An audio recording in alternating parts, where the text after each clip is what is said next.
नमामि सद्गुरुं शान्तं सच्चिदानन्दविग्रहं पूर्णब्रह्म परानन्दम् ईश आळन्दिवल्लभं माधुर्यरसकल्लोळां शिवशक्तैकरूपिणीम् अमृतानुभवार्थाय वन्दे ज्ञानेशनन्दिनीम्। अविरल चल रही इस अद्भुत परंपरा और अद्भुत कह सकते हैं 2 महीने से ये चल रहा सत्र कथा हमारे जीवन में आज हम परम सौभाग्यशाली हैं। निर्जला एकादशी का पावन मुहूर्त है और आज के इस पावन मुहूर्त पे परम पूज्य हमारे प्रिय आप सबने बार-बार इन्हें सुना है। उनकी बुलंद आवाज हम सब युवकों के हृदय में एक क्रांति और भक्ति की लहर पहुंचाती आई है। परम पूज्य देवी हेमलता शास्त्री दीदी जी आज हमारे साथ हैं। दीदी आपको बहुत बहुत प्रणाम और साधुवाद, धन्यवाद कि आज आपने समय दिया। जय श्री और राधे। नमस्कार। जितने भी देख रहे हैं, आप धीरे धीरे बढ़ेंगे। ये सत्र आज का सबसे महत्वपूर्ण है, इसलिए भी कह सकते हैं क्योंकि दीदी जी आरंभ से ही अपने भारत माता की संस्कृति के प्रति हर एक नागरिक को सजग करते आए हैं। आज प्रामुख्य से दीदी जी के सानिध्य में हम भारत का गौरवशाली इतिहास, जो कि है ही, पर अधिकारी व्यक्ति के अधिकारी वाणी से जब कुछ बात पहुंचती है लोगों के पास, लोगों के हृदय तक, तो निश्चित ही लोग उसे जीवन में उतारना, उसकी ओर देखना और उसके प्रति अपने जीवन को समर्पित करना आरंभ कर देते हैं। जहाँ तक मैंने देखा कि दीदी जी इतने वर्षों से राष्ट्र कथा भी करते आए हैं, उस व्यासपीठ से भारत माँ का गौरव भी गाया जा रहा है दीदी जी के माध्यम से। आपका जन्म मथुरा तथा विद्या शिक्षण सब मथुरा में ही संपन्न हुआ। शास्त्री पद प्राप्त करने के पश्चात दीदी जी कथा सेवा निरंतर देते आए हैं। और एक खासियत मैं अपनी ओर से कहूँ, अपनी ओर से निवेदन करूँ, वो है कि जब दीदी जी को सुनते हैं तो अपने आप ही वो कण-कण में भारत माता के प्रति गौरव, भारत माता के प्रति जो एक स्नेह है, वो जागता ही है, वो अनुभव हम करते ही हैं। इसीलिए आज हम इस विषय के साथ दीदी जी के सानिध्य में जुड़े हैं।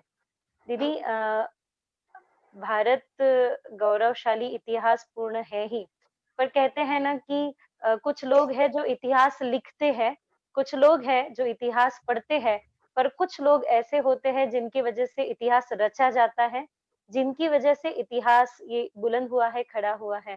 तो हम आपसे निवेदन करेंगे कि कृपया कर ये जो भारत का गौरवशाली इतिहास है, इस पे थोड़ा-सा प्रकाश आपकी ओर से ज़रूर। जय श्री राधे। सर्वप्रथम तो वैभवी जी आपको बहुत बहुत धन्यवाद और हमारे ब्रज की तरफ से खूब जय श्री राधे और आपके इस पावन प्रयास के लिए भी बहुत बहुत धन्यवाद। जो आपने विषय रखा आज का भारत का गौरवशाली इतिहास, इसके लिए भी विशेष धन्यवाद, क्योंकि जहाँ बात भारत की होती है, जहां बात आत्म परिचय की होती है, जहां बात हमारे अपनी होती है, तो ऐसा लगता है कि पूरी दुनिया में देखने के बाद हमें लगता है कि हम सौभाग्यशाली हैं। ऐसे ऐसे स्थान पर जन्मे हैं जो दुनिया के लिए एक गुरु का केंद्र बना रहा। वो स्थान हमारे और आपके लिए मातृभूमि बना। इसके लिए हम सौभाग्यशाली हैं। निश्चित रूप से आप जैसा कि परिचय दे ही रहे थे, तो कहते भी हैं, मैं सदैव से कहती आई हूँ कि व्यक्ति का अपना कोई व्यक्तिगत ऐसा विशेष परिचय नहीं होता है। और क्योंकि मनुष्य शरीर की, मनुष्य जीवन की बहुत ज्यादा बड़ी भूमिका न लेते हुए यदि हम संगठन की शक्ति को महसूस करें, अगर एक व्यक्ति का परिचय दें तो बहुत विशेष नहीं होता, लेकिन जब हम सामूहिक रूप से परिचय देते हैं तो गर्व भी महसूस होता है। इसीलिए हम सब धन्य हैं कि भारत माता की गोद में बैठे हैं, और इसीलिए भी हम धन्य हैं कि मातृशक्ति के रूप में हमें ये जीवन मिला है। जिनमें करुणा और ममता ईश्वर स्वयं देता है, निश्चित रूप से शक्ति भी देता है। तो इसके लिए आपको विशेष धन्यवाद कि विषय बहुत अच्छा रखा है। सभी दर्शकों को भी, सभी श्रोता बंधु बहनों को भी मैं बहुत बहुत नमन और धन्यवाद देती हूँ। मुझे ऐसा लगता है कि परिचय में यदि हम स्वयं का परिचय खोजें, तो कई बार मैं यहाँ से शुरू करती हूँ कि मातृभूमि पर मिटने वाले बलिदानों की पीर हूँ, और मेरा परिचय इतना कि मैं भारत की तस्वीर हूँ। मैं उन वीरों की दुहिता हूँ जो हंस हंस झूला झूल गए। मैं उन शेरों की माता हूँ जो रण प्रांगण में जूझ गए। मैं जीजा की अमर सहेली पन्ना की प्रतिछाया हूँ। मैं हांडी की अमर कहानी जसवंत की माया हूँ, और कृष्णा के कुल की मर्यादा लक्ष्मी का शमशीर हूँ। मेरा परिचय इतना कि मैं भारत की तस्वीर हूँ। और इतना ही नहीं है मेरा परिचय, मातृशक्ति का विराट परिचय, और ये केवल मेरा ही परिचय नहीं, ये आपका भी परिचय है। ये भारत की हर एक मातृशक्ति का परिचय है। ये परिचय है कि हम कितने मजबूत राष्ट्र में, मजबूत संस्कृतियों में जीते हैं। मैं हल्दी घाटी के शोणित रज का सिंदूर लगाया करती हूँ, और उस शोणित की लाली से मैं पांव रचाया करती हूँ।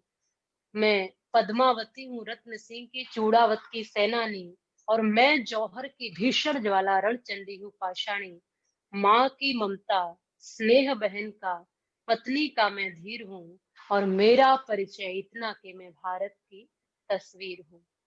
तो जिसके परिचय से हमारा परिचय बनता है, ऐसा महान भारत और उसकी गौरवशाली परंपराएं, गौरवशाली संस्कृतियां और गौरवशाली इतिहास किन्हीं के कारण बनता है, किन्हीं लोगों के कारण बनता है। जैसा अभी आपने परिचय दिया कि कुछ के कारण इतिहास लिखे जाते हैं और कुछ ऐसे होते जो इतिहास लिखते हैं। माने कुछ लोग थे जो वक्त के सांचे बदल गए, और कुछ लोग थे जो वक्त के सांचे में ढल गए। कुछ है जो अपने चिन्ह खुद बनाते हैं, और कुछ हैं जो दूसरों के पद चिन्हों पर चलते जाते हैं, तो वो विरले ही होते हैं। पर मुझे ऐसा लगता है कि महान है भारतीय संस्कृति, परंपरा और इतिहास। इस इतिहास के विषय में मैं क्या कहूँ। जब मैं देखती हूँ भगवान राम जी की मर्यादा को, तो गौरव होता है। यही इतिहास में भगवान कृष्ण का योग और राजा हरिश्चंद्र का सत्य व्रत नजर आता है। तो यही ऐसा लगता है कि महाराणा प्रताप का जो धैर्य है और शिवाजी महाराज का शौर्य है, वो भी साथ में नजर आता है। नजर आता है हमें हमारे ऋषियों का वो ऊंचा स्थान जिस पर हम गर्व कर सकते हैं, वो संस्कार जो कदम कदम पर हमारे ऋषियों ने हमें दिए। तो इस भारत के गौरवशाली इतिहास में तो बहुत कुछ समाया हुआ है। इसमें पाताल जैसी गहराई भी है और आसमानों की ऊंचाई भी है।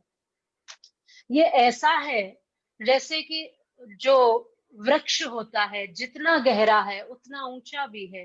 तो जो ऊंचा दिख रहा है वो गहरा दिखता तो नहीं है, लेकिन यदि गहरा ना हो तो वो ऊंचा भी नहीं हो सकता है। तो हमारी संस्कृतियां ऊंची इसीलिए, जो हमने कहा एतद् देश प्रसूतस्य सकाशात् गृजन्मनः स्वयं स्वयं चरित्रम शिक्षरेण पृथिव्या सर्वमानवः। ये हम इसीलिए कह पाए, ये दुनिया के लोगों को चरित्र इसीलिए दे पाए क्योंकि हमारे भारत में, इतिहास में, संस्कृति में, हमारे संस्कारों में, हमारे ऋषियों के मूल में इतनी मजबूती है कि उसको कोई हिला नहीं पाया। गर्व होता है मुझे अपने विषय पर बोलने पर, इस भारत माता की आरती करने पर। भारत के प्रति दो शब्द भी बोलूं तो मुझे लगता है कि मैंने 33 कोटि देवताओं की आरती कर ली। क्योंकि सच कहूं तो देवी जी, हम राम को जानते हैं, भगवान राम को जानने की कोशिश करते हैं, पर सच कहें तो राष्ट्र को हम नहीं जान पाते। जिस मिट्टी में, जिस भूमि में हम हैं, जिसकी गहराई को हमें समझना चाहिए, तभी सनातन काल तक हमारा धर्म और हमारी संस्कृति मजबूत रहती है। शायद उससे अपरिचित रह जाते हैं। भगवान राम को जानते हैं पर राष्ट्र को नहीं जानते। निश्चित रूप से मैं ये कहती हूँ कि राम और राष्ट्र में कोई अंतर नहीं। जब आप अपनी मातृभूमि को भी, इस मिट्टी को, इस राष्ट्र को भी शिवाजी की तरह प्रेम करोगे, जब महाराणा प्रताप की तरह प्रेम करोगे, भगत सिंह बिस्मिल की तरह प्रेम करोगे, तो आप स्वयं इतिहास बन जाओगे। आपको कहना नहीं पड़ता। कभी कहा नहीं राम प्रसाद बिस्मिल ने कि मेरा इतिहास लिखा जाएगा, महाराणा प्रताप कभी नहीं कह के गए कि मेरा इतिहास लिखना, वो इतिहास बन गए। वो पन्ने उन्हीं का चरित्र है, वो स्वयं इतिहास बन गए। और हमारा इतिहास, यहाँ की संस्कृतियां, यहाँ के संस्कार व्यवस्थाएं जो हमें ऋषियों ने दी, इतिहास की गहराई में देखेंगे तो एक संगठित परिवार की व्यवस्था हमें हमारे ऋषियों ने दी। यहाँ की समृद्धि की बात करें तो भारत सोने की चिड़िया कहा जाता था। और निश्चित रूप से ऐसे, जैसे कि एक कृषक जो अपने घरों में गेहूं आदि के ढेर लगा देता है, ऐसे यहाँ स्वर्ण मुद्राओं के ढेर लगा करते थे एक समय पर। शायद ऐसी संपन्नता, ऐसा वैभव भारत का रहा होगा, तभी उसका नाम सोने की चिड़िया पड़ा होगा। माने जहां देखे वहां स्वर्ण था, जहां देखे वहां समृद्धि थी, जहां देखे वहां सच्चाई थी।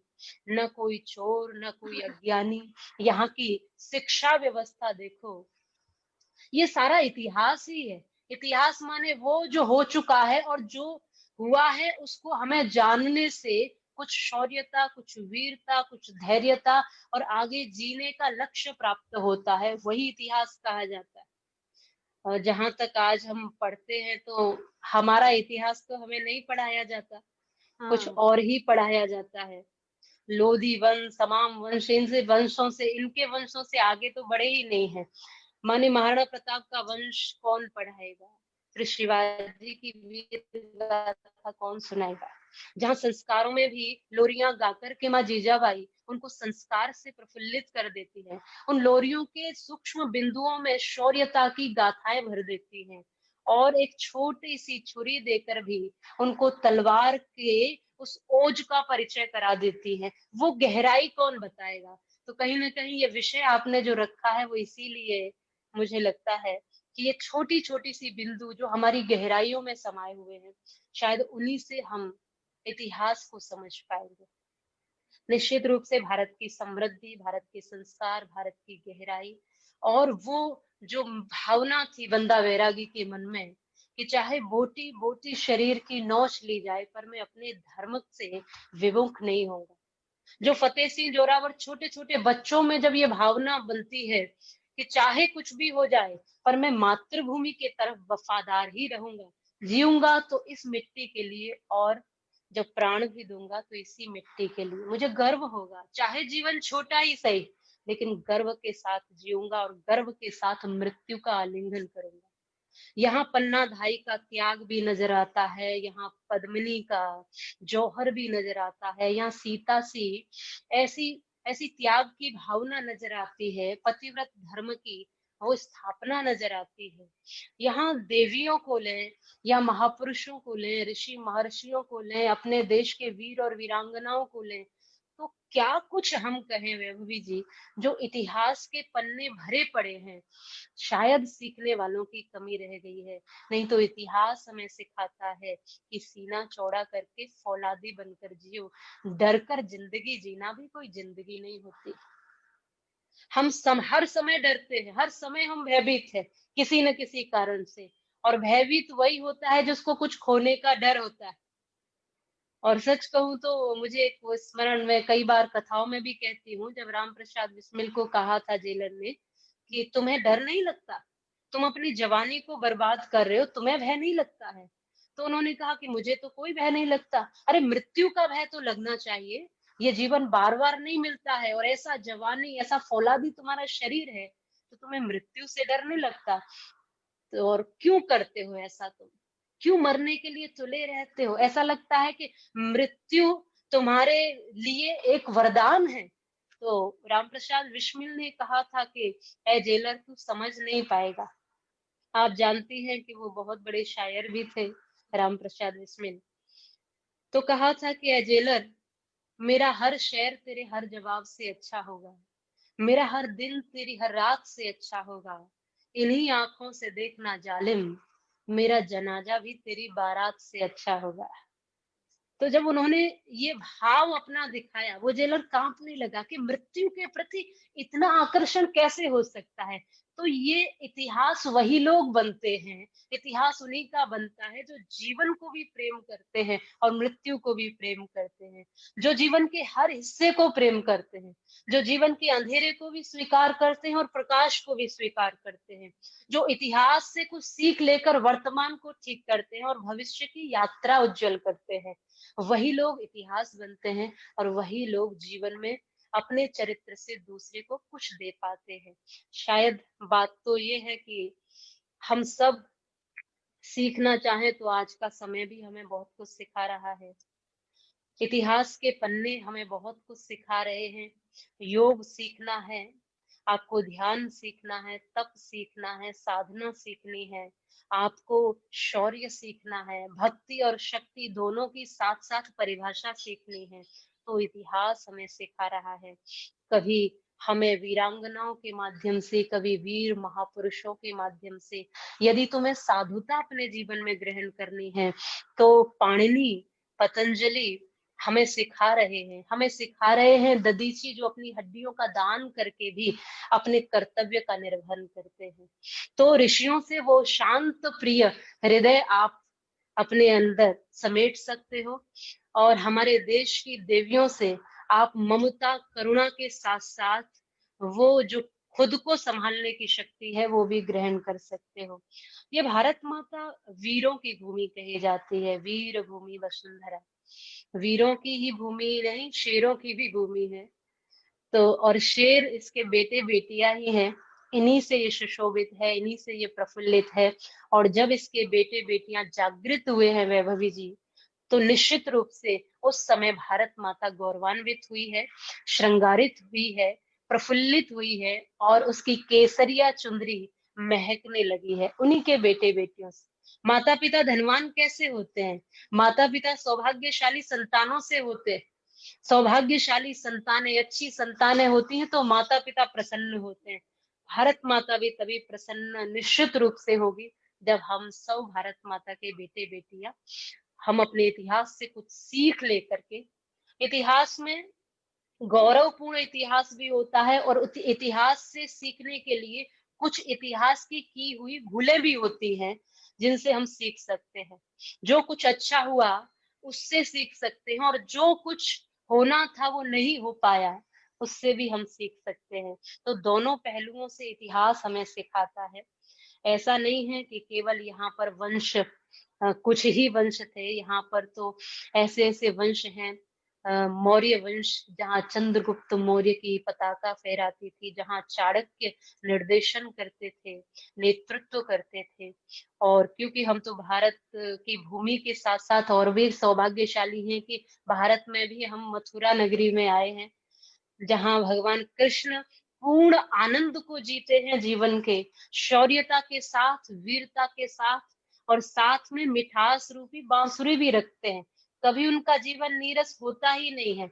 युद्ध में भी वो चेतना युक्त रहते हैं और मिठास में भी वो आनंदित रहते हैं। तो ऐसी भूमि पर ईश्वर ने हमें जन्म दिया, तो इसके लिए भी हम ईश्वर का धन्यवाद ही करेंगे। आप महाराष्ट्र की भूमि पर हैं, शिवाजी महाराज की भूमि पर बैठी हैं। मैं नमन करती हूँ शिवाजी महाराज को और उनकी माता जीजाबाई को, जिन्होंने एक शासक ही नहीं, एक ऐसा महापुरुष तैयार किया, जिन्होंने केवल महाराष्ट्र के लिए ही नहीं, पूरे हिंदू जाति के लिए, हिंदू समाज के लिए और हिंदुत्व की उस धारणा को जागृत करने के लिए अपना जीवन जिया और शौर्यता के साथ जिया है। गौ माता की रक्षा के लिए, मातृशक्ति के सम्मान के लिए और इस मिट्टी की आन के लिए उन्होंने अपना जीवन जिया। तो ऐसी भूमि पर आप बैठे हैं, कण कण ही बहुत सुंदर है। मैं कई बार लोगों से कहती हूँ कि पहले हम भारत को समझें, जाने और फिर उसको जिए। जहां हम अपने घर से प्यार करते हैं, अपने घर में थोड़ी सी समस्या हो तो दुखी होते हैं और उस समस्या का समाधान भी खोजते हैं। निश्चित रूप से जब हम पूरे देश को अपना घर समझते हैं, कि ऐसा नहीं किसी प्रांत में बांट दें, किसी जगह में बांट, जब पूरे देश को अपना घर समझते हैं तो देश की समस्याएं भी अपनी हो जाती हैं, देश की तरक्की भी अपनी होती है, देश की खुशहाली भी अपनी है और देश का अंधेरा भी अपना हो जाता है। तो जो कुछ देश में अच्छा है या बुरा है वो सब हम अपना लेते हैं। कुछ अच्छा है तो ग्रहण करते हैं और कुछ अच्छा करने की गुंजाइश है तो उसके लिए प्रयास करते हैं। मैंने कुछ शब्द लिखे थे वैभवी जी। जी। मुझे ऐसा आया विचार में, भाव में, कि हम चिंतन करें कि भारत माता का स्वरूप होता कैसा होगा। वैसे तो हम चित्र में देखते हैं जैसे माँ लक्ष्मी है, सरस्वती है, वैसे ही भारत माता का चित्र भी दिखाते हैं। कभी शेर पर, कभी भगवा पकड़े, ध्वज पकड़े हुए। पर निश्चित रूप से ऐसा नहीं है कि वो एक चित्र में है। जैसे ईश्वर एक चित्र में नहीं हो सकता है, जी। केवल एक जगह पर नहीं हो सकता है, वैसे ही भारत माता ऐसा नहीं कि एक चित्र में समाई है। तो मुझे मेरे भाव से, मेरे विचार से जो मैंने लिखा, वही मैं आपके सामने कहती हूँ। मुझे ऐसा लगता है कि हरे भरे खेत खलिहान है भारत माता। इन खेतों में काम करता हुआ किसान है भारत माता।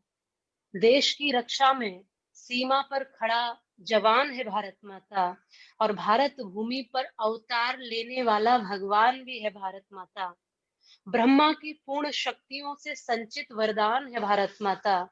संस्कारों की पहचान है भारत माता। नन्हे पक्षी का खुलासा आसमान है भारत माता।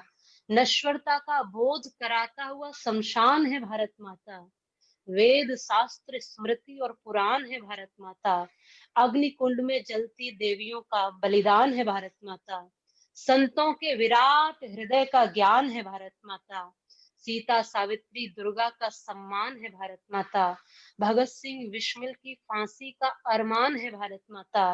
वंदे मातरम का गान है भारत माता। माँ की सेवा में शीशों का दान है भारत माता। युवाओं के बढ़ते कदमों की उड़ान है भारत माता। हिंदुओं का स्वाभिमान है भारत माता। दुनिया का उत्थान है भारत माता। और विश्व गुरु के रूप में ये सारा जहान है भारत माता। कहीं ना कहीं हम सबके हृदय में ये बात है कि पूरी दुनिया में आज जहां पर भी कुछ अच्छा दिखाई देता है वो सब भारत की ही देन है। कुछ श्रेष्ठ दिखाई देता है तो भारत की ही देन है।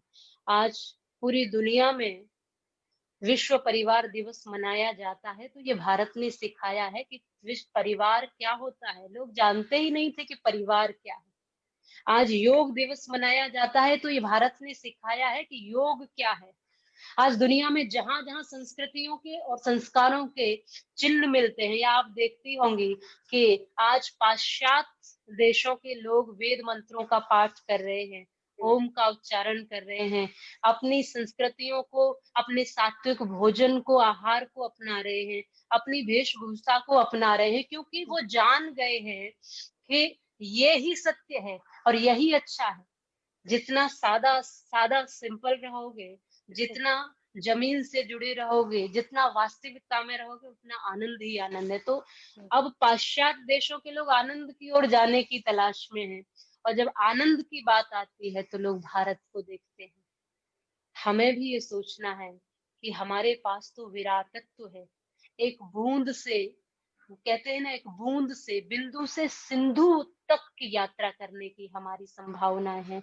एक बूंद में भी हम सागर उतार लाते हैं, वो भारतीय इतिहास है। तो क्या कहूँ, किस पन्ने को खोलूं, कहाँ किस वीरांगना का नाम लूं, किस वीर महापुरुष का नाम लूं, ऋषि परंपरा का नाम लूं। तो विवेकानंद हमारी संस्कृति का ध्वज दूसरे देशों में भी लहरा के उस समय आ जाते थे। आज हम सब के लिए जाना बहुत आसान हो गया है विदेश, लेकिन जी। उस समय इतना आसान नहीं था। उस समय मुश्किल था, बहुत मुश्किल था।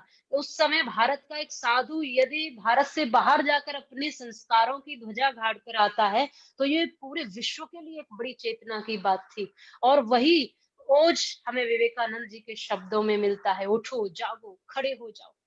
जहां हम जितने भी ऋषियों की बात करें, चाहे ऋषि दयानंद की बात करें, तो वो भी सत्य की ध्वजा को लहराते हैं। हम जितने भी ऋषि महापुरुषों की बात करें तो हमें उनसे बहुत कुछ सीखने को मिलता है। इतिहास हमारा संपन्न और समृद्धशाली रहा। हम गरीब और कंगाल कभी नहीं थे। हम अशिक्षित कभी नहीं थे, हम चोर लुटेरे कभी नहीं थे, हम असंस्कारी कभी नहीं थे, हम ऐसे नहीं थे जैसे कहीं ना कहीं आज दिखाई दे रहे हैं। और ये इतिहास को भूल करके ही आज हमारा ये स्वरूप बना है। किसी ने कुछ शब्द लिखे हैं कि हम राम और कृष्ण के देश में तो रहते हैं, किंतु हम प्रीत की ही रीत भूल बैठे हैं। और जिन्हें अपना के हम बने थे जगत गुरु, ऐसे पद छंद और गीत भूल बैठे हैं। क्योंकि पाश्चात्य सभ्यता में ऐसे रमे भारतीय, आचरण अपना पुनीत भूल बैठे हैं। और कैसे हो उजाला, अंधकार है हमारी देन, क्योंकि हम अपना अतीत भूल बैठे हैं। अतीत माने इतिहास, वही अतीत, वही इतिहास, वही पीछे जो कदम चल करके हमारे महापुरुष गए हैं, उन कदमों का निरीक्षण करना हमारा आने वाली पीढ़ी का कर्तव्य होता है। हमारे ऋषि जो हमें देकर गए, हमारे बुजुर्ग जो हमें देकर गए हैं, उनका अनुसरण करना अच्छी संतानों का कर्तव्य होता है।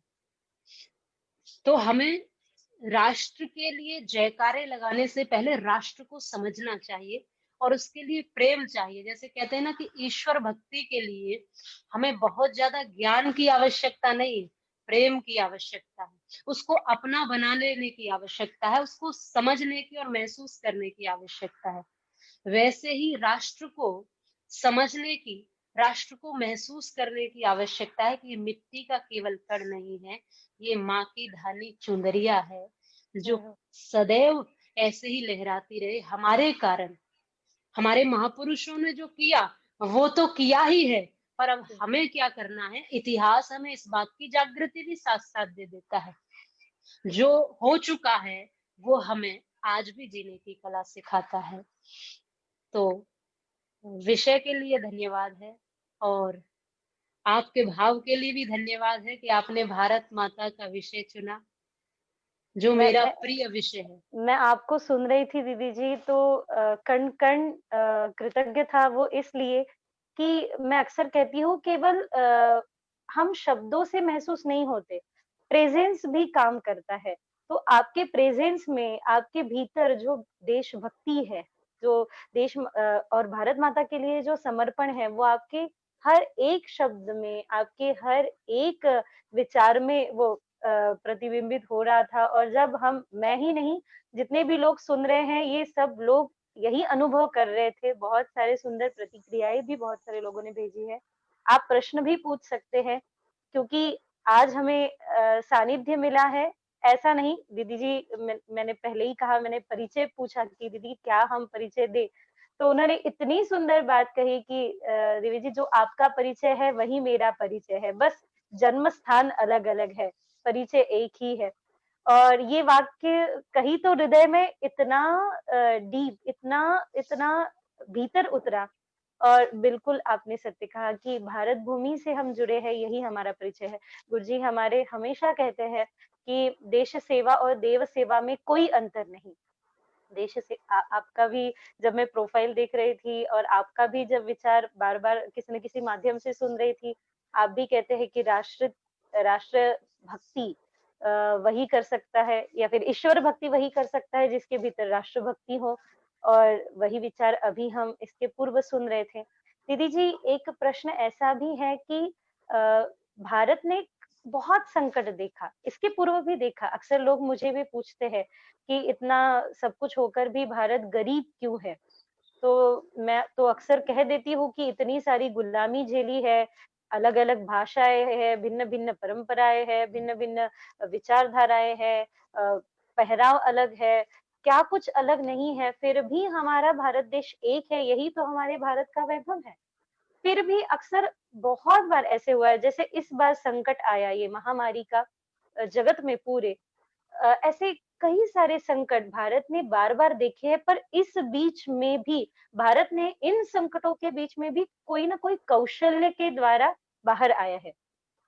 स्वाभाविक ही है, संघर्ष कौशल्य को जन्म भी देता है। शायद इसके पहले कभी हमने ऐसे लाइव सेशन नहीं किए होंगे, शायद इसके पहले हम्म। एक ऐसी चर्चा या फिर कभी एकांत में बैठकर खुद अनुष्ठान करके नहीं मिला होगा इतना समय, पर अब मिल रहा है। तो भारत देश में आए हुए संकट में भी भारत देशवासियों ने कोई ना कोई कौशल्य उसमें से निकाल कर अपने तप के लिए उपयोग किया है। इसके बारे में आपका क्या कहना है दीदी? निश्चित रूप से परिस्थिति ही हमें लड़ना सिखाती है और खड़ा होना सिखाती है, और मुश्किल के भीतर जाकर देखोगे तो समाधान भी नजर आता है। और ऐसा हो ही नहीं सकता कि जीवन में मुश्किलें ही ना हो। भारत के पास सब कुछ था, समृद्धि थी, संस्कार भी थे, त्याग की भावना थी, दूसरों को देने की भावना थी, मिलकर जीने की चलने की भावना थी। भारत के पास सब कुछ था, लेकिन फिर भी भारत इतने वर्ष गुलाम क्यों रहा, ये भी तो बहुत बड़ा प्रश्न है। भारत भारत के पास न तो शस्त्रों की कमी थी, ना तो साहस की कमी थी। और जब तक ये कमी नहीं थी, शस्त्रों की सास और साहस की, तो आज भी कमी नहीं, और जी, उस समय भी कमी नहीं थी। लेकिन एक कमी जब भारत में आई, मिलकर चलने की, एक स्वर में बोलने की, कदम से कदम मिलाकर चलने की। जब भारत इस बात को भूला, जो वेद ने कहा, संगक्षध्वम संवदध्वम संवो मनासि जानता। जब भारत इस बात को भूला कि हमारी वाणी, हमारे विचार, हमारा कदम से कदम मिलकर चलना, ये सब एक हो जाए, हमारे मन एक हो जाए, विचार एक हो जाए, तो जब भारत एक स्वर में बोलना भारत ने बंद कर दिया, एक दूसरे का सहयोग करना बंद कर दिया, माने संगठन की शक्ति जब विघटित होती चली गई, तो भारत अलग अलग खंडों में खंडित होता चला गया। सब कुछ होते हुए भी यदि हम एक साथ नहीं हैं, तो उस सब कुछ होने के कोई मायने भी नहीं रह जाते। देखा, अच्छा, लूट तो वही होती है जहां कुछ होता है, जी, जहां कुछ होगा ही नहीं वहां लूटेगा कोई क्या। तो भारत के पास सब कुछ था, समृद्धि थी, तब तो लोग यहाँ से लूट लूट कर ले गए। सोमनाथ के अकेले मंदिर से कितनी बड़ी लूट थी। कहते कई देगों में सोना भरकर गया था, लगभग 6,000 मूर्तियां सोने की बड़ी बड़ी, हीरे जवाहरात, तमाम चीजें एक एक लूट से निकाल कर ले गए। और ऐसी तो कई लूटें हैं जो इस भारत को खोखला करने के लिए आताताइयों ने की। था हमारे पास सब कुछ, लेकिन जहां हम स्वार्थ की वृत्ति लेकर बैठ गए जिस समय, उसी समय पतन की स्थिति शुरू हो गई और आक्रमणकारी हमारे ऊपर हावी हो गए।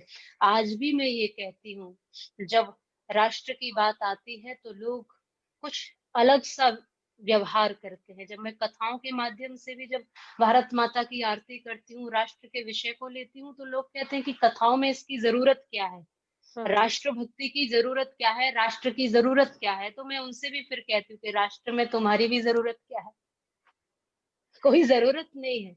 यदि तुम जिस मिट्टी में जन्मे उसकी बात नहीं सुन सकते, तो तुम वफादार नहीं हो सकते।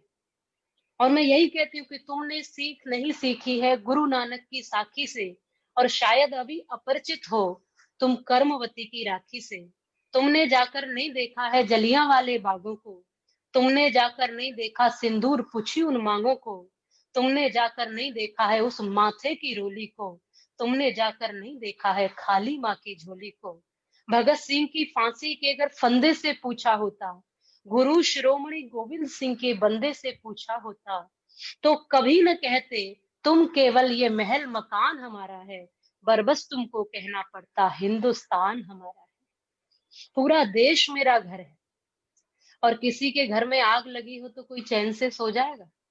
नहीं सोच सकता है। जब हम पूरे देश को उतना प्रेम करेंगे, सबकी सबकी सभ्यताओं को प्रेम करेंगे, सबके पहनावे अलग हो सकते हैं, सभ्यताएं अलग हो सकती हैं, अलग अलग स्थानों पर भाषाएं अलग हो सकती हैं, लेकिन जब हम एक दूसरे को स्वीकार करने की भावना जानते हैं, तो सब हमें अपने ही लगते हैं। अरे हम तो पूरी दुनिया को वसुधैव कुटुंबकम की भावना देते हैं, क्या हम भारत के लोग एक दूसरे को नहीं अपना सकते? एक दूसरे की मदद में आगे नहीं आ सकते? एक दूसरे के मुश्किल में क्या खड़े नहीं हो सकते? ये हमें सीखना चाहिए। जब हम दुनिया को संदेश दे रहे हैं, तो क्या हम अपने ही भाई के लिए, अपने ही लोगों के लिए खड़े नहीं हो सकते? तो भारत ने, मैंने पहले ही कहा था कि भारत के पास सब कुछ था। भारत का गौरवशाली इतिहास हम एक तरफ देखेंगे तो हमें वहां से ऊर्जा और शौर्यता मिलती है, लेकिन इतिहास में कुछ भूलों को भी हमें देखना निश्चित रूप से जरूरी है, क्योंकि वो भूलें हमें बताती हैं कि पृथ्वीराज चौहान बहुत बहुत ही वीर थे। जी, उनके जैसा कोई था ही नहीं, लेकिन हमारी ये भावना है कि कहीं गौ माता किसी ने आगे खड़ी कर दी तो हम शस्त्र नहीं उठाएंगे, अरे सामने गौ माता है। किसी इसी तरह लोगों ने हमारी भावनाओं को देखा कि ये लोग किस तरह परास्त हो सकते हैं, किस तरह हुँ, कमजोर हो सकते हैं। किसी ने हमारे भगवानों की मूर्तियों को आगे कर दिया और कहा कि अब युद्ध नहीं करेंगे, हम कमजोर पड़ गए। किसी ने और कूटनीतियां अपनाई और उस तरीके से फिर हम कमजोर होते चले गए। जी, तो एक दूसरे का हम साथ दें। आज तो कम से कम अतीत से ये सीखें कि इतनी बड़ी मुश्किल है, इस मुश्किल में भी सबकी विचारधारा एक नहीं है। इस जी, मुश्किल में भी कुछ कुछ लोग अपनी अपनी विचारधारा से अलग अलग बातें कर रहे हैं। अरे इस मुश्किल में तो राजनीति को अलग रखो, इस मुश्किल में तो अपने फायदे की बात को अलग रखो और सारे हुँ, देश के लिए सोचो, सबके लिए सोचो। ये हम सबकी समस्या है, समाधान सबको सोचना है। तो समय समय हमें बहुत बड़ी सीख देता है। जी, समय बहुत बड़ा बलवान है। समय हमें जीवन सिखा देता है जीना। आपने मुझसे परिचय पूछा था तो मैंने कहा कि बस वही तो है परिचय। और अंतर भी क्या है? एक वृक्ष पहले तो पौधा ही होता है ना, जी, बड़ा वृक्ष तो बाद में ही बनता है। तो हम सब पौधे ही हैं।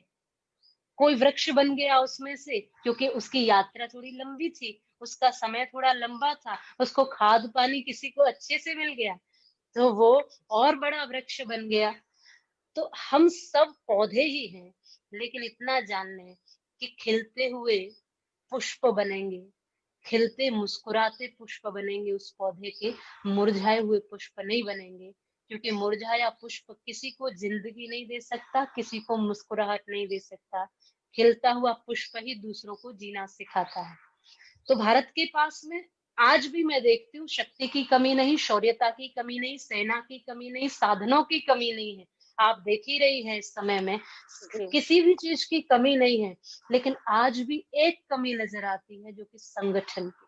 हुँ, हम किसी भी मुद्दे पर बात कर लें, हम महिलाओं के विषय पर बात कर लें, हम देश के विषय पर बात कर लें, हम धर्म पर बात कर लें, आध्यात्म पर बात कर लें, लेकिन हम सबकी सोच एक होती ही नहीं है। कुछ ना हुँ, कुछ हम उस कुतर्क में, तर्क में पड़ना ही है। कहीं न कहीं जब संवाद हो रहा होगा तो निश्चित रूप से मैं कई बार देखती हूँ लोग विवाद की बातें ज़रूर करेंगे। माने हम किसी विषय में तो एक मत बनाएँ। और इसी का फ़ायदा अंग्रेज़ों ने उठाया, मुगलों ने उठाया जी, और लाखों-लाखों बेटे-बेटियों ने जान दी। हमारे कहते ना, ये तो दूध और घी की नदियाँ यहाँ बहा करती थी, यहाँ खून की नदियाँ बह गई इस धरती पर। वो कारण यही था कि जब दूसरा मुश्किल में था, तो हम खड़े नहीं थे, हम सोचते थे हम थोड़ी मुश्किल में हैं। और ऐसे-ऐसे एक-एक करके वो टूटते चले गए, लुटते चले गए, बिखरते चले गए और आज भी भारत कितने खंडों में बँट गया। और आज भी चारों तरफ से स्थिति ये है कि लोग सोचते हैं कि ज़रा-सा मौका मिले कि हम बस और इसको खंडित कर दें। आज भी ये स्थिति है, लेकिन हम शौर्य और धैर्य के साथ काम लें। मैंने मैं सभी से सीखती हूँ वैभवी जी, मेरी एक जी, आदत जी, है कि जी, मुझे सीखना अच्छा लगता है। मैं सोचती हूँ कि व्यक्ति को विद्यार्थी बना रहना चाहिए पूरे जीवन। चाहे वो जी, 80 जी, वर्ष जी, का भी हो जाए तो भी अध्यापक नहीं बनना चाहिए। जी, विद्यार्थी जी, बने रहोगे तो निश्चित रूप से कुछ न कुछ हमेशा सीखते रहोगे। तो शिवाजी महाराज से हमने उनका शौर्य सीखा है, तो महाराणा प्रताप से हमने उनका धैर्य भी सीखा है कि मुश्किल में शौर्य भी काम आता है, लेकिन धैर्य भी काम आता है। समझ धैर्य भी बहुत बड़ा शस्त्र बन सकता है। तलवार जी, ही शस्त्र नहीं होती। आपका धैर्य और आपका विवेक भी बहुत बड़ा तलवार का काम कर सकता है।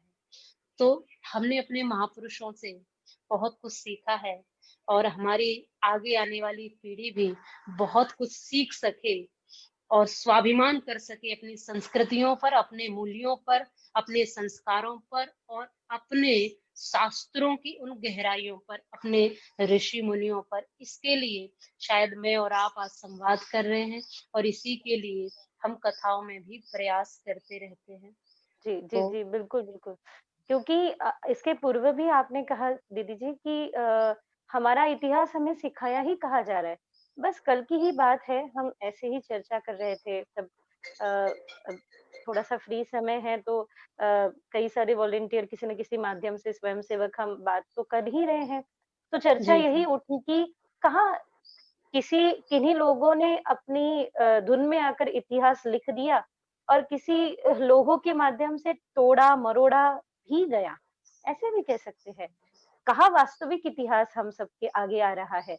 पर निश्चित ही मैं तो बार-बार कहती आई हूँ कि अन्य किसी को अधिकार नहीं है हमारे इतिहास के बारे में कहने का। हाँ, व्यासपीठ को अधिकार है बार-बार इतिहास को दोहराने का क्योंकि व्यासपीठ एक अधिकारी स्थान है, जिस स्थान से सच्चा इतिहास लोगों तक पहुँच सकता है, वास्तविक इतिहास लोगों तक पहुँच सकता है, निश्चित ही। और आपने बहुत ही महत्वपूर्ण बात कही दीदी कि इस माध्यम से हम राष्ट्र का गान नहीं करेंगे, राष्ट्र की कथा नहीं करेंगे, तो और कहाँ से करेंगे? एक ऐसा भी प्रश्न था कि इस पूर्ण परंपरा में जैसे ज्ञान पे अगर किसका अधिकार है तो निश्चित ही हम शास्त्रों से देख सकते हैं कि किन-किन को ज्ञान पे अधिकार है, कौन-कौन ज्ञान का प्रचार कर सकता है, प्रसार कर सकता है। पर समय आता है कि इस भारतवर्ष में एकता बनाए रखने का, भारतवर्ष में ममता देने का, वात्सल्य देने का महिलाओं का क्या योगदान है इस भारतवर्ष की परंपरा को तथा इतिहास को मजबूत रखने का? मातृशक्ति का तो हर समय ही हर जगह भूमिका रही है और बिना मातृशक्ति के तो परिवार भी सूना है, देश समाज भी सूना है और जहां देखोगे वहां सूनापन है। बिना मातृशक्ति के न तो ममत्व दिखेगा, न वात्सल्य दिखेगा, न करुणा दिखेगी। सहन करने की शक्ति भी मातृशक्ति में है और समझने और समझाने की शक्ति भी उसी में है। सच कहूं तो शास्त्रों ने ही कहा है कि ईश्वर की सबसे सुंदर और श्रेष्ठ रचना है स्त्री के रूप में, स्त्री शरीर, स्त्री जीवन। निश्चित रूप से आज अपने अपने विचारों से लोग अलग अलग विषयों पर चर्चा करते हैं, अलग अलग विषय को मोड़ते हैं और कहीं ना कहीं मुझे ऐसा लगता है कि अपने आप को जितना हम समझ सकते हैं उतना कोई दूसरा तो नहीं जान सकता।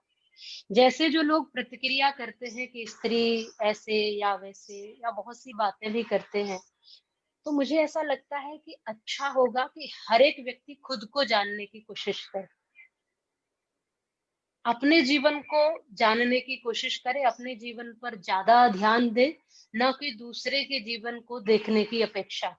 दूसरे के घर में झांकने की अपेक्षा अपने घर में ध्यान दे तो अपना घर अच्छा होता है।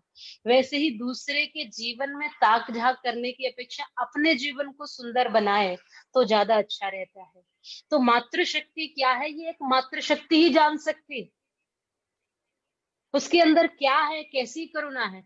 जब अ, महाभारत का युद्ध हुआ तो 100 जो कौरव थे वो मारे गए, तो उनकी माँ गांधारी को समझाने के लिए भगवान कृष्ण जब गए तो उन्होंने एक बड़ी सुंदर अच्छी बात कही कि कृष्ण, तुम समझा सकते हो उस वक्त क्योंकि तुम माँ नहीं हो। तुम महसूस नहीं कर पा रहे कि मुझे कितनी पीड़ा हो रही है इस समय, क्योंकि मैं एक माँ हूँ। पूत कैसा भी है, कपूत है, सपूत है, विषय ये नहीं है। विषय ये है कि एक माँ की पीड़ा कितनी बड़ी है इस समय। तुम इसीलिए नहीं जान सकते कि तुम एक माँ नहीं हो, मैं एक माँ हूं। भगवान कृष्ण से इतनी बड़ी बात वो गांधारी कहती है और निश्चित रूप से ये सही भी है। मातृशक्ति की अपनी भूमिका, जितनी ईश्वर ने उसको सामर्थ्य दी है, शक्ति दी है, हम वर्तमान में देख लें, हम बीते हुए काल में देख लें, आध्यात्मिक दृष्टि से देखें तो हम गार्गी, अपाला, घोषा, मैत्री को हम देख सकते हैं। हम अपने राष्ट्र की, समाज की और धर्म की रक्षा के लिए देखें तो दुर्गा, किरणमयी, लक्ष्मीबाई और पद्मावती को भी इसमें शामिल कर सकते हैं। हम यदि अपने जीवन को और परिवार को सुंदर बनाने के लिए, संगठित बनाने के लिए यदि मातृशक्ति को देखें तो सीता, सावित्री, अनुसुईया को देख सकते हैं। और यदि कुछ भी ना दिखता हो ना, तो अपने घर में अपनी माँ को देख सकते हैं। उस माँ में पूरा इतिहास समाया है, उस माँ में पूरे शास्त्र समाये हैं, उस माँ में सब कुछ समाया है। मैं हमेशा कहती हूँ, माँ ने शास्त्र पढ़े हो ना पढ़े हो, लेकिन माँ अपने आप में स्वयं एक शास्त्र है। यदि पढ़ सकते हो तो पढ़ो, और जितना पढ़ोगे वो उतनी गहराई उसकी आप नापने में असमर्थ होते जाओगे। आप जितना उस माँ को पढ़ोगे उतना ही आप छोटे होते चले जाओगे। ये पूरी दुनिया में जो भी मानवता में, जो भी सृष्टि में दिखाई देता है, वो सब कुछ, जो कुछ भी हम मानव जाति के रूप में लें तो वो माँ से ही प्रकट है। तो मैं ऐसा मानती हूँ कि ईश्वर घर घर तक नहीं पहुंच सकता, इसीलिए उसने घर घर तक माँ को पहुंचाया है, नारी शक्ति को पहुंचाया है कि संतुलन तुम ही बनाना, संगठन तुम ही बनाना। तो ऐसी मातृ शक्ति और ममतामयी, करुणामयी माँ के बारे में, देवियों के बारे में मुझे लगता है समझने की ज्यादा आवश्यकता है। देखो, जो विषय जिसको समझ नहीं आता ना, उसके लिए वो कठिन ही रहता है। जैसे कि मैंने संस्कृत से पढ़ाई की है, तो मुझे संस्कृत अच्छा लगता है और मेरे प्रिय विषय है। जहाँ किसी ने अंग्रेजी से पढ़ाई की है तो उसका विषय इंग्लिश है, तो उसको इंग्लिश प्रिय होगी, अंग्रेजी भाषा उसको प्रिय होगी। सबका अपना अपना अलग अलग विषय होता है। और संस्कृत वाले को दूसरा विषय मुश्किल लग रहा है तो दूसरे को ये विषय मुश्किल लग रहा है। जो विषय हमारी समझ से परे है वो हमें मुश्किल ही लगता है। ईश्वर बहुत कठिन लगता है जब तक हम उसका अनुभव न करें, लेकिन जब हमें अपने पास महसूस होने लगता है तो वो बड़ा सुलझा सा विषय हो जाता है। जहां तक कि हमें स्वयं का विषय भी, स्वयं का जीवन भी बड़ा उलझा हुआ लगता है, लेकिन जब स्वयं का जीवन भी समझ में आ जाए तो बहुत सुलझा हुआ सा नजर आता है। हर एक वो विषय जो हमारी समझ से परे है वो उलझा हुआ ही है। तो स्त्री भी, नारी शक्ति भी एक ऐसा विषय है जिसको समझने की, महसूस करने की आवश्यकता है। उस पर कटाक्ष करने की आवश्यकता नहीं है, उसको महसूस करने की आवश्यकता है कि सुबह से शाम तक एक बेटी के रूप में, बहन के रूप में। मैं हमेशा कहती हूँ देवियों को कि तुम सीता हो वाल्मीकि की, हो रामायण की प्रेरणा, कुंती सुभद्रा द्रौपदी ऋषि व्यास की हो वंदना, अनुसुईया सुलभा गार्गी मैत्रेयी व ब्रह्मवादिनी, कर्मवती तुम पद्मिनी हो अग्निपथ की गामिनी, श्रद्धा इड़ा प्रसाद की हो मैथिली की उर्मिला, तप त्याग की प्रतिमा हो तुम, हो बुद्ध की तुम यशोधरा, नाटक में, उपन्यास में, काव्य के विनोद में, और पलता रहा भविष्य है सदा ही तुम्हारी गोद में। क्योंकि पुत्री बनी तो पितृ कुल की कीर्ति चाहती रही, जब ये बहन बनी तो बंधु की चिरायु मांगती रही, जब पत्नी बनी तो मांग में सिंदूर इसने भर लिया, मंगल कामना से मन को यज्ञ सा बना दिया, माँ बनी तो संतति की आपदा सारी हरी, कौन त्यागशीलता की कर सके बराबरी, अपनी खुशी सदा मिली है परिजनों के मोद में, और पलता रहा भविष्य है सदा तुम्हारी गोद में। तो विराट, जैसे कहते हैं ना कि मातृ शक्ति का भी वही विराट स्वरूप है जो ईश्वर ने इस धरती पर आनंद के लिए भेजा है। अब वही बात है कि अलग अलग चीजों में समय समय पर, आप जैसे जानती हैं, मिलावट भी हुई। हमारे इतिहास कहीं न कहीं लोभ में पढ़ करके लिखे गए, और जो कुछ अच्छा लिखा था उसमें भी कुछ मिलावट हुई। नालंदा विश्वविद्यालय इत्यादि, तक्षशिला इत्यादि जलाए गए, बहुत से धर्म ग्रंथ जलाए गए, क्योंकि शिक्षा और संस्कार से ही मनुष्य का निर्माण होता है। और अगर हमारी शिक्षा में ही कहीं ना कहीं कमजोरी पैदा कर दी, संस्कारों में ही कहीं ना कहीं त्रुटि डाल दी, तो फिर मानव में तो त्रुटि आ ही जाएगी। तो ये भारत संपन्न ही शिक्षा के बल पर था। विश्वगुरु किसके बल पर था? शिक्षा के बल पर ही था। पूरी दुनिया को चरित्र की, संस्कार की, व्यवहार की, परिवार की, कला, कौशल, साहित्य, सारी ज्ञान की क्रियाएं तो यहीं से गई है। इसीलिए तो दुनिया इसको विश्व गुरु मानती थी, भारत नहीं मानता था। भारत ही थोड़ी कहता था कि मैं विश्व गुरु। अब गुरु कभी है ये नहीं कहता कि मैं गुरु हूँ, उसके शिष्य कहते हैं कि आप गुरु हैं। वैसे ही भारत ने तो कुछ नहीं कहा अपने विषय में, पूरी दुनिया ने कहा, पूरी दुनिया के विद्वानों ने कहा, पूरी दुनिया के लेखकों ने कहा कि भारत महान है, भारत ही विश्व गुरु है, भारत ने दिया ही दिया है। तो उसमें जब कमी आई इतिहास में, जब मिलावट हुई, अपने कुछ ग्रंथों में कुछ श्लोक लिख दिए, कुछ चौपाइयां बनाकर लिख दी, कुछ दोहे बनाकर मिला दिए, नाम लिख दिया कि ये इसने लिखा है, ये उसने लिखा है। अब कौन देखने बैठा है कि किसने लिखा है। पर होता यह है कि इतिहास उन्हीं के सानिध्य में लिखा जाता है जो शासक है, जिनका नेतृत्व है। तो हम जी, सब जानते हैं 1000 लगभग वर्ष तक तो हम गुलाम रहे, तो जी, इतिहास तो कैसा होगा ये हम सब समझ सकते हैं। जी, लेकिन हमारे शास्त्र, वेद, उपनिषद, दर्शन आज भी हमें हमारी गहराइयों का पता दे रहे हैं, और कहते हैं कि जब प्रत्यक्ष के लिए प्रमाण की जरूरत नहीं होती है, तो हम स्वयं इतिहास को महसूस कर सकते हैं, अपने भीतर की उस ज्वाला को पहचान कर, अपने भीतर की उस सच्चाई को पहचान कर, अपने भीतर की आवाज को पहचान कर। हम ही इतिहास है, हम ही अतीत है, हम ही वर्तमान है, हम ही भविष्य है। हम इसका पता लगा लें तो सब कुछ साफ साफ दिखने लगेगा। मातृशक्ति के रूप में हर स्थान पर उसका, कहते हैं कि उसका सहयोग रहा ही है, कोई माने या न माने, क्योंकि हमने न तो कभी प्रमाण दिए और ना हमने कभी प्रतिष्ठा के लिए काम किया है। मातृशक्ति खुश हो जाती है जब उसका भाई कुछ बन जाता है, उसका right, पिता जब खुश दिखता है तो वो खुश होती है, पति जब कामयाबी की ऊंचाइयां सीढ़ियां चढ़ता है तो पत्नी सौभाग्यवती होती है, जी, बेटी सौभाग्यवती हो जाती है, बेटी खुश होती है, आनंदित होती है अपने पिता को देख करके। माने हमने तो दूसरों की खुशियों में अपनी खुशियों को सम्मिलित कर लिया। सब खुश हैं उसमें, ये नारी शक्ति खुश है। लेकिन जब ये नारी शक्ति व्यासपीठ पर बैठती है तो फिर दूसरों को तकलीफ क्यों होती है। जब ये नारी शक्ति अगर अपने व्यवसाय में आगे बढ़ती है तो फिर तकलीफ क्यों होती है। जब ये नारी शक्ति जब दूसरों को खुशियां दे सकती है, तो जब ये थोड़ी देर खुद खुश रहती है तो दूसरों को क्या पीड़ा होती है। मेरी ये बात समझ में नहीं आती। तो नारी शक्ति का सदैव योगदान है, आप इसके प्रत्यक्ष प्रमाण हैं। अभी भी आप, हम सब से जितना हो रहा है, कोई शिक्षक बन करके, कोई अधिकारी बनकर, कोई राजनीति में आकर के, कोई धर्म क्षेत्र में आकर के, जहां जहां जिस जिससे हो रहा है, खेल के माध्यम से, जहां जहां जो कुछ भी हो रहा है, मातृशक्ति अपनी भूमिका सदैव निभाती आई है, आज भी निभा रही है, और जो कुछ हो सकेगा वो निभाती ही रहेगी।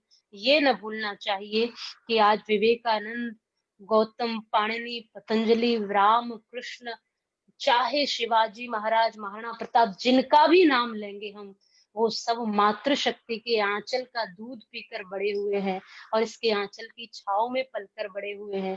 जो इतना बड़ा बना सकती है वो कुछ भी कर सकती है, उसके अंदर सारी सामर्थ्य है। जो भगवान राम को इस धरती पर अपनी ममता का आंचल दे सकती है, वो कुछ भी कर सकती है। तो मातृशक्ति से भी मैं ये कहूंगी कि हताश ना हो, उदास ना हो, और किसी को प्रमाण भी न दे कि हम क्या हैं या क्या करना है। जो हमारी भूमिका है हम करते चले जाएं, कुछ जी, कदम ईश्वर हमसे आगे बढ़वा ले, कुछ कार्य अच्छे करवा ले। हम जी, सबकी खुशी में खुश रहते हैं, और इसीलिए मातृशक्ति कहते हैं ना कि पुरुषों को ज्यादा हार्ट अटैक आते हैं, माताओं को नहीं आते। निश्चित जी, बात है ये, क्योंकि वो दिल पे बोझ लेकर जीता है और हम दिल पे बोझ लेकर नहीं जीती है। तो बोझ तले तो आप घुटन महसूस करोगे, और जब हल्के हो जाओगे तो पक्षी की तरह उड़ने लगोगे। हल्के होकर ही ऊंचाइयों की उड़ान हम पा सकते हैं। जी। जी। बस यही एक कुछ दिनों से आसपास में थोड़ा विनोद की बात शेयर हो रही है कि हम्म। लोग सोच रहे हैं, बाकी के लोग अन्य अन्य देश के लोग सोच रहे हैं हम जिएंगे कि नहीं जिएंगे। और हमारे भारतवर्ष की माताएं इस समय में 1 साल का अचार बनाने में व्यस्त है कि भाई 1 साल का तो नहीं, ये गारंटी है, ये विश्वास है कि निश्चित ही ये तो चलो विनोद हम की हर जगह बात है, से कुछ अच्छा ढूंढ ही लेते हैं। ढूँढ ही लेते हैं निश्चित ही। और इस इतिहास को सुनते हुए दीदी, आपके एक-एक शब्दों को सुनते हुए आप जब बोल रहे थे तो कई बार ऐसा हुआ कि कण-कण रोमांचित था, आँखों में कृतज्ञता के अश्रु थे। जिन्होंने सुना उनके भी ओर से कई सारी सुंदर प्रतिक्रियाएँ आई। बहुत ही सुंदर ये चर्चा, ये संवाद रहा कि ए अपने इतिहास को देखकर एक भय तो ऐसे ही दूर हो गया कि इसके पूर्व भी संकट आए हैं, पर संकटों में हमारे पूर्वज, हमारे अग्रज कैसे डटे रहे।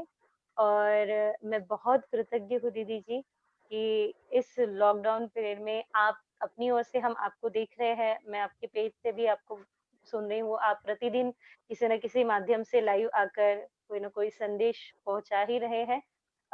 और मैं आपसे निवेदन करूँगी कि और कोई संदेश अब विश्राम की ओर बढ़ने से पूर्व आप देना चाहेंगे तो आप कह सकते हैं। तो आपका मैं विशेष धन्यवाद करती हूँ। और कथा कई बार मैं आपकी मराठी में सुनती हूँ। वैसे मराठी का उतना अनुभव तो नहीं है मुझे, लेकिन हाँ, जब महाराष्ट्र में जाते तो कुछ भजन जरूर गाते हैं, अच्छा लगता है, आनंद आता है। आपके माध्यम से भी मैं सुनती हूँ। आपका प्रयास अच्छा है, बस चलते रहें, हम सब चलते रहें, आगे बढ़ते रहें। ये ना सोचें कि कितने कदम आगे चलना है और कहाँ तक पहुंच पाएंगे, बस ये सोचें कि हमें चलना है। एक मन में संकल्प जब हम धारण करते हैं तो निश्चित रूप से वो संकल्प हमें कहीं ना कहीं तो पहुंचाता ही है। हमारे आचार्य जी कहते हैं कि विकल्प संकल्प कभी अधूरे नहीं रहते और विकल्प कभी पूरे नहीं होते। पूरे तो विकल्प नहीं होना चाहिए, केवल संकल्प होना चाहिए। देश के पास कोई विकल्प ही नहीं था तो प्रधानमंत्री जी माननीय मोदी जी बने, क्योंकि विकल्प नहीं था, उनके जैसा कोई दूसरा नहीं था। हम अपने जीवन में भी विकल्प न छोड़ें, जो भी लें संकल्प लें। और जब मन में संकल्प धारण करते हैं तो कुछ न कुछ अवश्य अच्छा होता है। कोई भी देश, मैं हमेशा कहा करती हूँ, कोई भी देश कैसे महान बनता है, किस कारण से महान बनता है, उस देश की महानता किस कारण से मानी जाती है, तो देश महान नहीं बनता है केवल मोटर कारों से। देश महान नहीं बनता है तोप तेग तलवारों से। देश महान नहीं बनता है ऊंचे महल मीनारों से। देश महान नहीं बनता है फिल्मी डायरेक्टर स्टारों से। देश महान नहीं बनता है ऊंचे भाषण नारों से। देश महान बना करता है ऊंचे आचार विचारों से। तो जितने विचारों की ऊंचाई हम सब भारतीयों की होगी, हमारा देश उतना उत्थानित होगा, उतना ऊंचाई की ओर जाएगा, और उतने ही हम विश्व गुरु की उस पदवी की ओर पुनः अग्रसर होंगे। केवल बातों से ही नहीं, अपने कर्म से, अपने जीवन से। और मैं तो यही कहूंगी कि जितना हो सके एक दूसरे को स्वीकार करो, एक दूसरे को अपनाने की प्रक्रिया की ओर बढ़ो। कटाक्ष नहीं, तर्क वितर्क कुतर्क नहीं, संवाद हो अच्छा लगता है। संवाद से बड़े झगड़े तक सुलझ जाते हैं। संवाद से बड़े रिश्ते मजबूत हो जाते हैं। संवाद से सब कुछ संभव हो सकता है। और मुझे ऐसा लगता है कि हमारा आज का संवाद भी कुछ न कुछ जरूर निष्कर्ष की ओर लेकर आ जाएगा, कुछ न कुछ जरूर हमें जागृति देगा, प्रेरणा देगा। इतिहास हमें यही सिखाता है कि उस इतिहास के गौरव से हम अपने जीवन के गौरव को समझें, और इतिहास की भूलों से हम अपने जीवन की कमियों को दूर करें और वो भूलें कभी न दोहराएं। यही इतिहास दर्शाता है। तो इतिहास में इस धरती के कण कण में वीर पुरुष महापुरुष जन्मते रहे हैं और हम सबको सीख देते रहे हैं। हम सब तो बस उनके चरणों कदमों पर चलने वाले और उन्हीं का अनुसरण करने वाले हैं। तो हमारी हस्ती विशेष कुछ है नहीं, बस उनके विचारों की शक्ति है। शक्ति विचार में होती है, व्यक्ति में नहीं होती है। विचार के माध्यम से ही विवेकानंद बना जा सकता है। विचार के माध्यम से ही भगत सिंह और लक्ष्मीबाई बना जा सकता है। विचार के माध्यम से ही वैभवी बना जा सकता है। विचार के माध्यम से ही हम दुनिया को कुछ दे सकते हैं। कोशिश करें, हम दुनिया से क्या ले सकते हैं इस पर ध्यान कम दें, हम दुनिया को क्या दे सकते दे हैं सकते हैं। उस जय पर श्री ध्यान ज्यादा दें। और इस समय में मुझे ये बात याद आती है कि आज भी मुश्किल है, कोई बात नहीं, मुश्किल से हम कुछ न कुछ किनारे की ओर आ रहे हैं। इसमें भी आत्मनिर्भर भारत की बात यदि भारत सोच रहा है तो ये हम्म। बड़ी बात है। अगर माताएं 1 वर्षीय अचार की, जैसे आप कह रही हो, बात सोच रही है, तो इसका मतलब कि डर नहीं है भीतर, हमें मुश्किलों का डर नहीं है, हम हम्म। समाधान की ओर बढ़ रहे हैं। जी। इस नदी की धार से ठंडी हवा आती तो है, नाव जर्जर ही सही, लहरों से टकराती तो है, बस एक चिंगारी कहीं से ढूंढ लाओ बंधु, इस दिए में तेल से भीगी हुई बाती तो है। तो हम सब के भीतर जय हो। वही जय रोशनी, हो। वही प्रकाश, वही उजाला है। बस एक दीप से दीप जलाते चलें, पूरी दुनिया जी जी। प्रकाश में हो जाएगी। मैं बस इतना जी। ही कहना चाहूंगी और आपका विशेष धन्यवाद करना चाहूंगी मैं और ईश्वर से आपके प्रति। प्रार्थना करना चाहूंगी जी जी। कि ईश्वर हमें जल्दी से मिलाए और फिर जी। और संवाद हम आगे अच्छी बातों पर, अच्छी चर्चाओं पर कर सकें। आपके प्रति बहुत-बहुत कृतज्ञ हूँ पूज्य दीदी जी। और ये संवाद बहुत कुछ इस संवाद ने हमें दिया। निश्चित ही एक जला हुआ दिया हज़ारों बुझे हुए दिए को जलने के लिए संभावना हो जाता है, ये संवाद बिल्कुल वैसे ही रहा। हो सकता है इस दौरान धन की हानि होगी, पर धन की हानि भी बड़ी हानि नहीं है।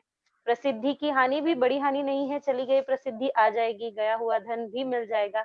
पर वैचारिक दरिद्रता न आए, इसलिए ये निरंतर चल रहा संवाद ये आगे भी आप सबके आशीर्वाद से ऐसे ही होता रहेगा। बिल्कुल। और इस वैचारिक हमारी मनस्थिति को और ऊपर उठाने के लिए आपको कोटि-कोटि धन्यवाद दीदी जी। आपको विशेष धन्यवाद। पुनः मिलेंगे। जय श्री राधे, जय श्री कृष्ण।